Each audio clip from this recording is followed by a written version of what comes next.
Hari ukuntu ufungura Facebook yawe ugahita ugwa ku mafoto y'urukozasoni. Ngiye kubereka urukozasoni, ukibaza uko ushobora kubikuramo bikanga.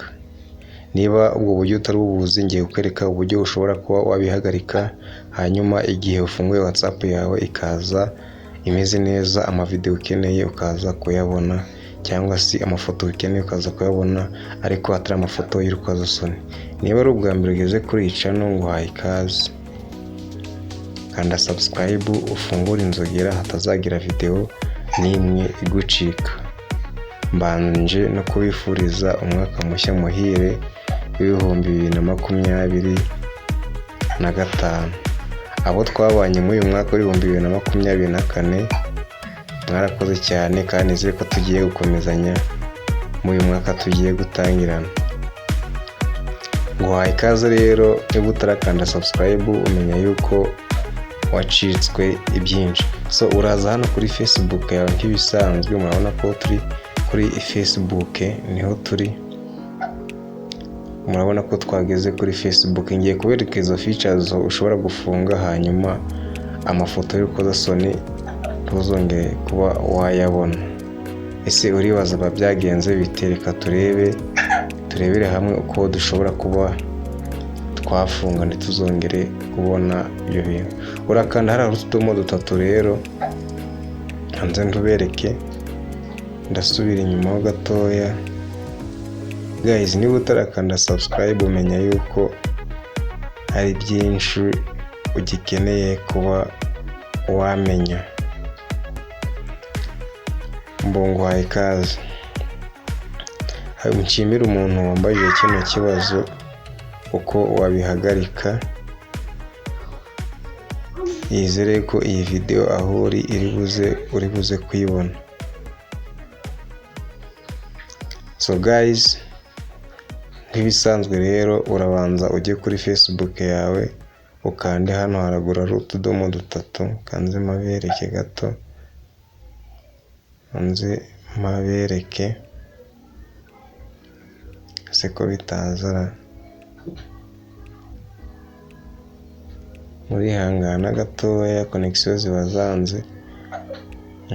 Uraza hano hari utudomo dutatu, hano nshize aga fresh. Hano uze uhakande, uze uhemeze gutya. Hanyuma ikintu uri buze gukora, uraza hano handitse muri setting, hano muri handitse ngo setting, uze ariho ukanda. Ureke hano handitse setting and privacy, uze ukanda hano handitse setting gusa, ariho uze ukanda, uze uhemeze gutya. Hanyuma urascrolling uzamura hejuru, ukanda hano handitse ngo reka turebe profile and tagging. Kanda hano handitse ngo profile and tagging. Hano uze uhakande gutyo. Rero tugiye kuba twafungura utu tuntu. Guys, witonda ahantu ndi bukwereke aba ariho uze ukanda, kugira ngo telefone yawe utaza kuba wagira. Urakanda hano handitse ngo how to can post on your profile. Uza hano handitse ngo how can post on your profile, uze uhakirikeho, urebe ko handitse only me, niho uraza ukande.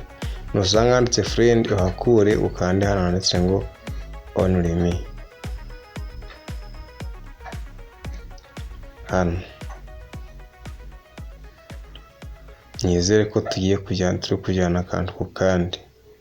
Hanyuma uze hano hepfo handitse ngo how can see data repost, naho uze urebe ko ari only me, ukande hano. Numara kwakanda kari only me, uhite ukanda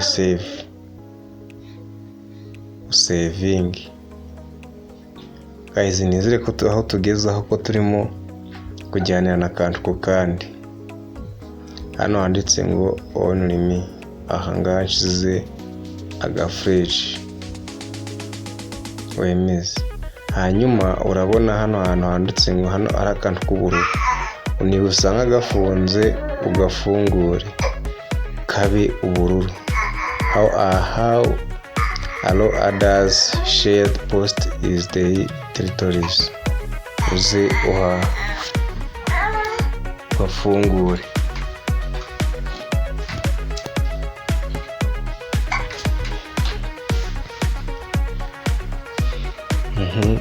Urabona ko ari only me.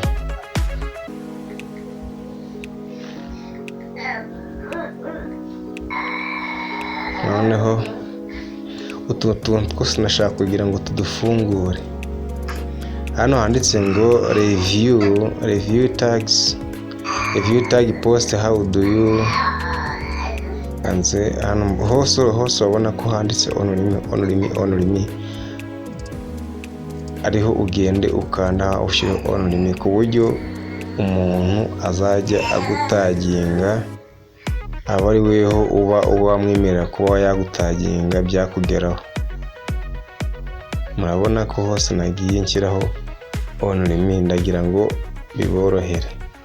Hano hose nuhajya ujira ukandi handitse only me, ariko ubanze usome ibyo biba byanditse hejuru kugira ngo abari byo ukurikiza. Ariko ngiye murabona ko twose twanditseho only me twose. Ndakeka nubikora gutya wa Facebook yawe iraza kuba imeze neza. So guys, nizere ko iyi video hari icyo yabamariye, nguko uko warinda Facebook yawe kuba ari amafoto y'urukozasoni kuba yakugeraho, cyangwa se ukayarinda kuba yakugeraho. Hari igitekerezo cyangwa inyunganizi ishyire muri comment. Abo twabanye mu mwaka wa 2024, abo tugiye gukomezanya, nizere ko tugiye gukomezanya. Bagiye gukanda like, share, comment, inyunganizi. So ndabakunda, reka duhure mu zindi video. Hasta la vista.